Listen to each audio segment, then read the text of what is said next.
It's almost February, so there's two things that center mids are struggling with right now.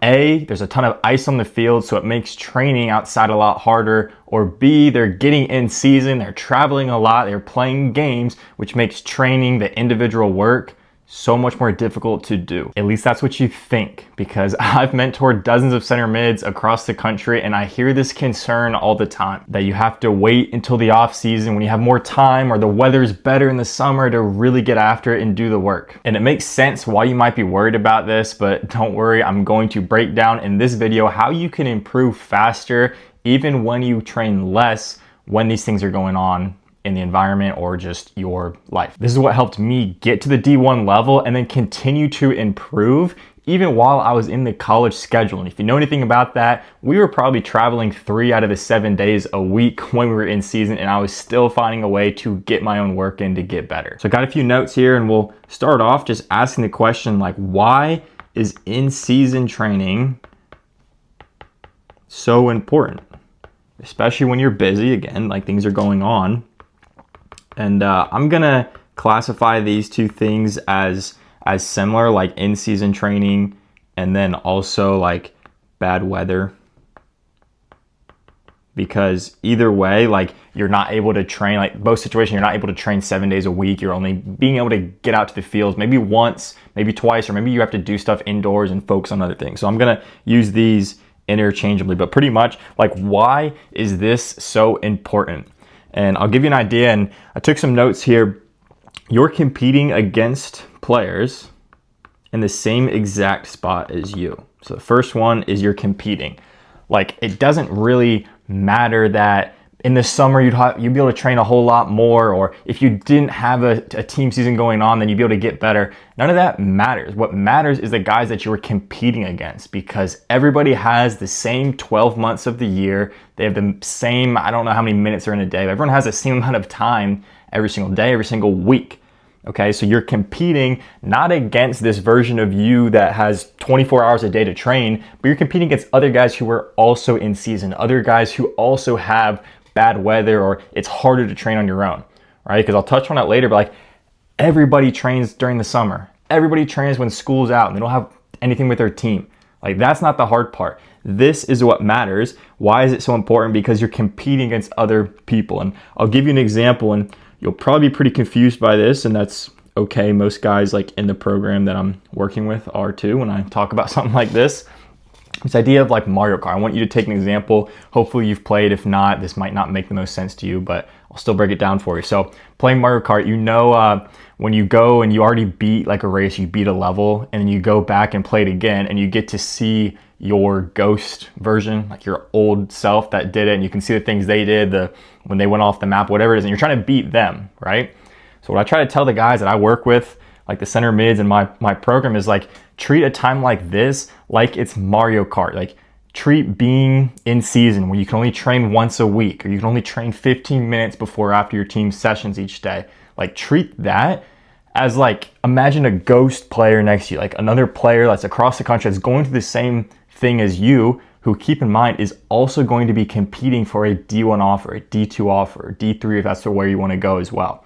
Like, there's other guys that are in the same situation competing for those offers. So take a second, like imagine if I was in the same exact spot as them, how would I react? So like, you know, when, you get like lightninged or something, you get like inked in the game Mario Kart, like something goes against you, it makes it hard to play. Well, that's maybe where you are right now. Like, you might be battling being tired. You might be battling having a ton of homework in school. Like, I get that. I've been there. But imagine the hundreds of thousands of other players who all want to go to the same spot as you, all doing the same thing, right? So I'm gonna draw like this little, like this image here, and it's a pyramid, if you can see. And you know, this like up here, probably even smaller, like that's D1, right? Maybe like this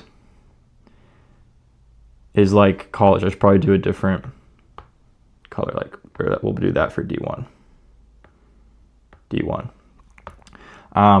And to be honest, like, this should be way smaller, because this is like almost, I don't know, 20% of the pyramid. Not 20% of the guys get to that level, but the black is just college, okay?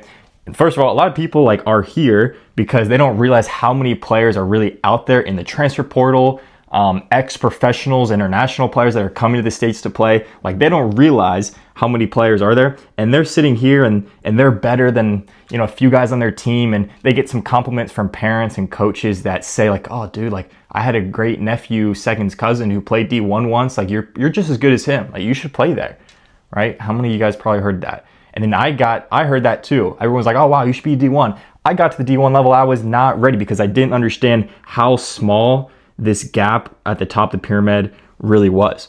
Okay, so when you're playing, like thinking of playing Mario Kart, like dude, you're here, like everybody is here. And hopefully you can tell like these are a bunch of X's for the competition. And only a few people get up here. Okay, so imagine when that weather hits, when you're busy with in season, how can you still win that? How can you have a bunch of like other ghost players around you that are all in different situations across the world? How can you beat them? Okay, that's the point I'm trying to get at. And then, yeah, another note I've got, like, it kind of goes with that, but you just have to be improving faster than everyone in the same spot as you. Like, that's how you win in the end. And most people, like, the reason why, again, this is so important, like why in-season training is so important, or when there's bad weather, like still finding a way to improve. And don't worry, I'll give you some insight on how you can still improve even when you can't go outside. But the reason why is because most people just stay inside. Most people stay warm. Most people say the lie out there, like, okay, I'll just wait until my season's over to train. Most people are lazy, okay? How are you gonna get ahead? Well, everyone's getting ahead in the summer. Everyone's getting ahead in the off season. The way you really get ahead than everybody else is when they're being lazy and you're still finding ways to improve. So when I say in-season training, bad weather training, like all these different circumstances that make it difficult, why it's more important than when it's easy to train in the off season, this is why, because this is like the best chance you have to make up that gap that you have, or to separate the gap from you and the rest of the talent. Because again, if you're gonna go up to this point up here in the pyramid, the top, I don't know what the exact stats are. I think it's like 1.2% of players in high school even go to play college or play D1. It's pretty minimal. And this is the chance to catch up when you're in season and when it's busy. So I hope you understand like why it's so important now. So I've got 3 different things I'm going to break down for you so that you can still improve even while you're in season. The first is modified training. Okay, and the three things here I'll go through. The first one you can do is just an indoor session. You can also get a modified session, and I'll break each of these down. And then most importantly, you need to be having intentional sessions. Okay, so this is similar to the stuff that guys are doing right now. I actually sent a text early this morning because we're supposed to have like a snowstorm hit all over the East Coast, giving them some ideas on some indoor sessions. So indoor sessions, I mean, that could just be like at the minimum, if you just want like a cheat code to get to the next level. It's not a cheat code. If you have nothing but a ball and like 5 yards of space, do an outrageous number of juggles or toe taps or like small ball mastery work. So like if you usually go out there and when you do your session and part of your warm-up, you do like 200 juggles, why not try to hit like 10,000 over the weekend? You think you'd be a better player if you had 10,000? You think you have a bad weak foot? Try hitting 10,000 juggles with just your weak foot this weekend. See if you're a worse player when you start again, okay? Guarantee other guys are not doing that. So there's something you can do. Like, what if you just do 10,000 juggles? Bam, example. You do that on a Saturday, done. Like, you're already getting better. Modified session. This is especially like if you have, if you are in season or you just don't have as much time. Some guys I know, they're like super up north. They have their team trains like an indoor facility, and maybe they just have like 15 minutes before or after the session with the team to get some work in on their own. So this is a modified training session. I call these priming sessions, and we lay this out in the program.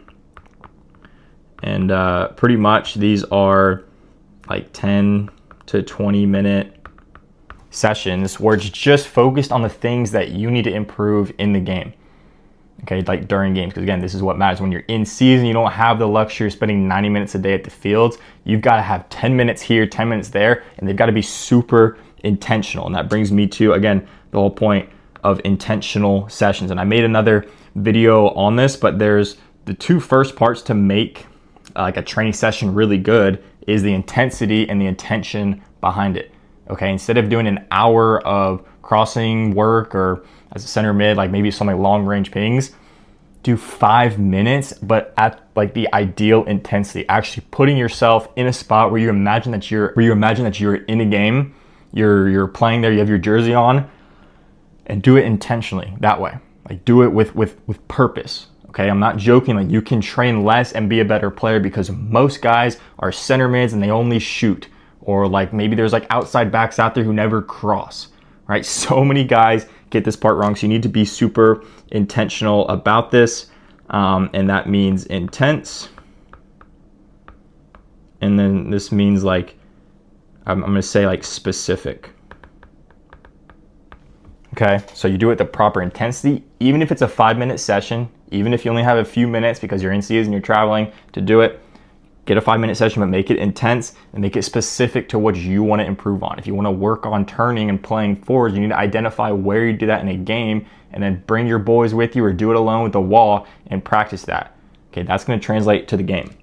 Okay, so that's the first way to, make sure you're still training properly even while you're in season. Second part is, I like this one. It's strength. I'm going to put this like all under one umbrella. Mobility and like mentality. Okay, and I got a strength, body weight work. That's the first one.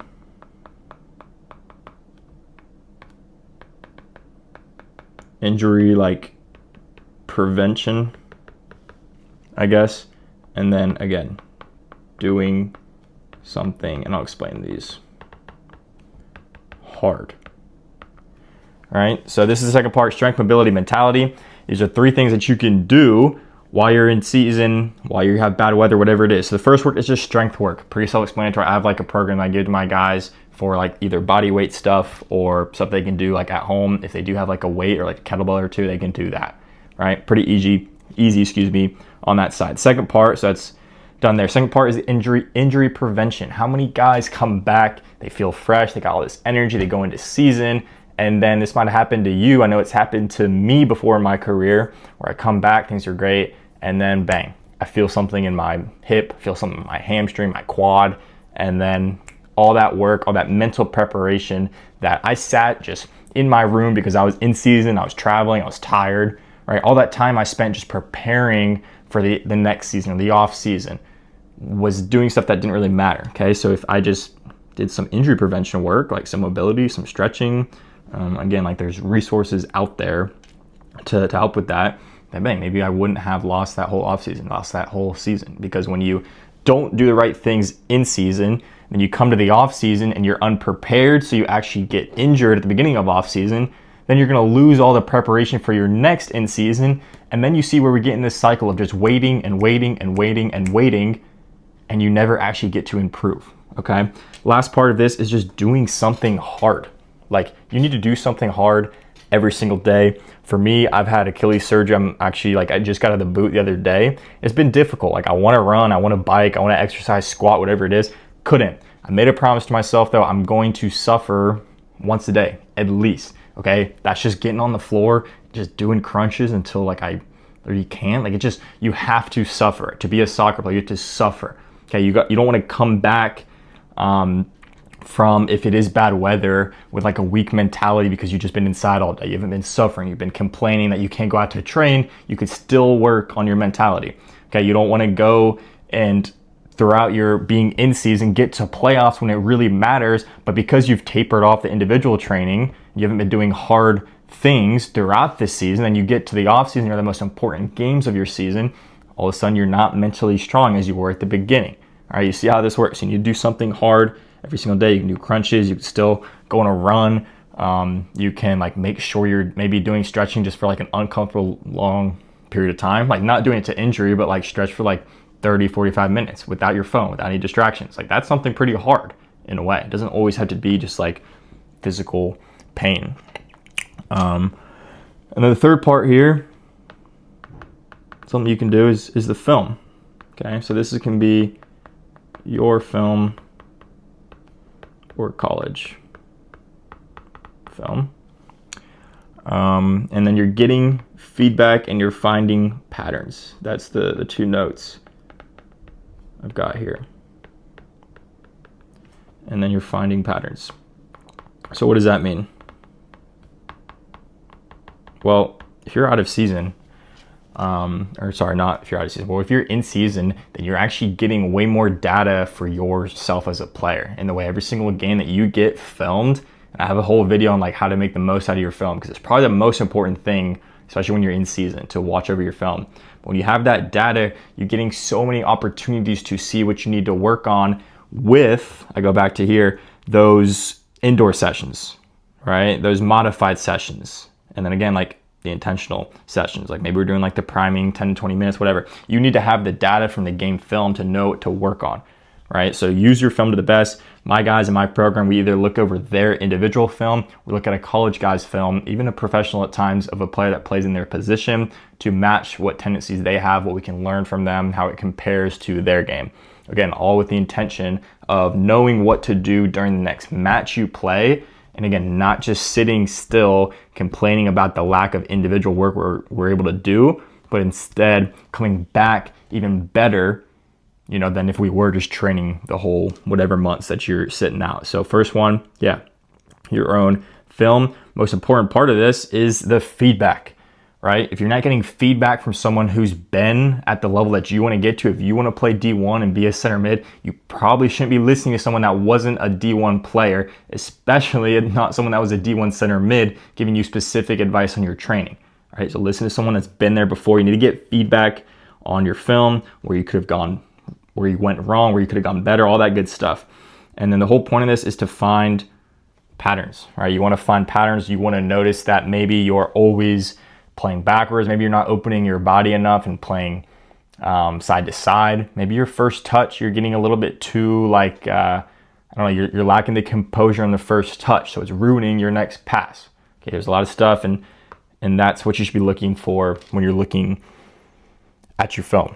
Okay, and so to, again, end all of this, I want to bring back that image of the pyramid, and I'm going to draw the 1% a lot smaller here, because this is probably a lot more realistic right there. So if you want to get there, right, if you want to get to the top of this pyramid, you have to remember that this is you. And I'm not like dissing you saying that you're not D1 already.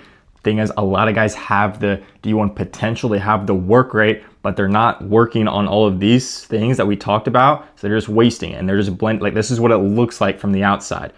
Okay, I speak about it a lot. Like, if Messi was this guy in the X, because he's such a good player, well, he wouldn't be here. He would be up here. Okay, so if you're not getting D1 offers, if you're not getting responses to your emails, there's obviously something that you need to improve as a player.